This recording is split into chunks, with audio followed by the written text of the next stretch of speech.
Mag-apply at maging bahagi ng ABC Sports Family.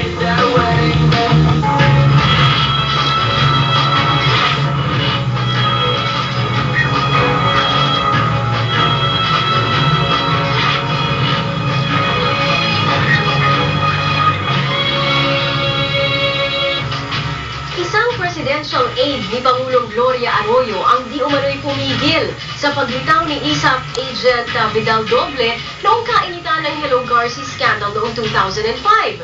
Sa muli pong pagbubukas ng Hello Garci hearing sa Senado kanina, parehong tinuro ni na Doble at ni Bataan Bishop Soc Villegas ang sekretary ni Pangulong Arroyo na si Remedios Poblador o Medi na siya raw na nagsabi kay Doble na tumahimik na lamang. Si Doble ay bahagi daw ng ISAF unit na nagsagawa ng wiretap na nagresulta naman sa Hello Garci scandal. Kaugnay po ng balita niyan, makakausap natin si Faye Tobias live mula sa Senado. Faye, base sa pahayag ni Doble at ni Bishop Villegas, paano daw ba nadawit itong si Miss Remedios Poblador sa Hello Garci scandal?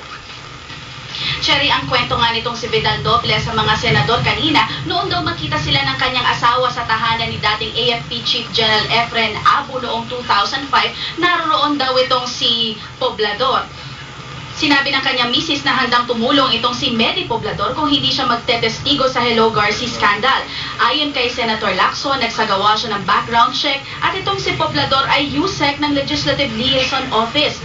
Hindi naman sumipot sa hearing si Bataan Bishop Soc Villegas. Nagpadala na lang ito ng sulat. Dito niya tinukoy kung paano pumasok sa eksena si Poblador. Tinawagan raw siya nito at sinabihang may krisis sa San Carlos Seminary kung saan nagtatago noon si Doble. Si Poblador pa raw ang nag-arrange ng helicopter na masasakyan ni Bishop Soc patungong Maynila. Ang pagkakakilala raw niya noon kay Poblador ay tauhan siya ni dating Pangulong Aquino. Cherry, narito ang bahagi ng pagtatanong ni Senator Lacson kay Vidal Doble kanina.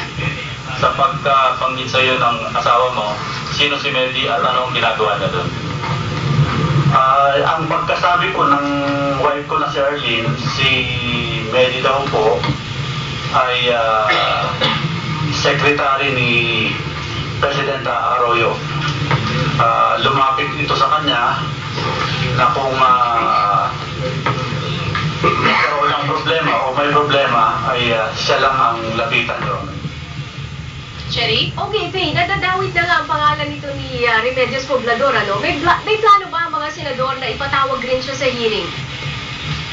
Cherry, pag-uusapan pa yan ng mga senador sa susunod na linggo. Kanina kasi pagkatapos ng Garci hearings, meron nakaschedule na caucus, pero nakansela ito. So next week na lang mag-uusap itong mga senador kung kinakailangan bang papuntahin itong si Poblador dito sa Senado. Cherry? Totoo ba naman daw na ginipit itong si Bishop Soc Villegas ng ilang opisyal ng AFP, kaya siya nadawit naman sa issue ng Hello Garci?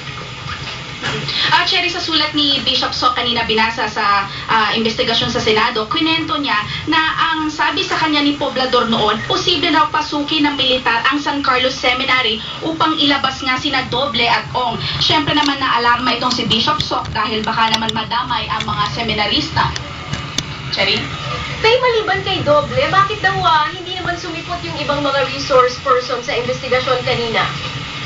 Cherry, idinahilan ni Bishop Soc Villegas ang kanyang religious duties. Samantalang sina General Abu ibinida ang EO 464. Kahit hindi na siya aktibo sa serbisyo, inappoint naman siya ng Malacanang bilang ambassador. Itong si Rear Admiral Tirso Danga na head naman noon ng Intel Division ng ISAF na mangyari ang pagwa-wiretap, ibinida rin niya ang EO 464 na ikinagalit ng mga senador.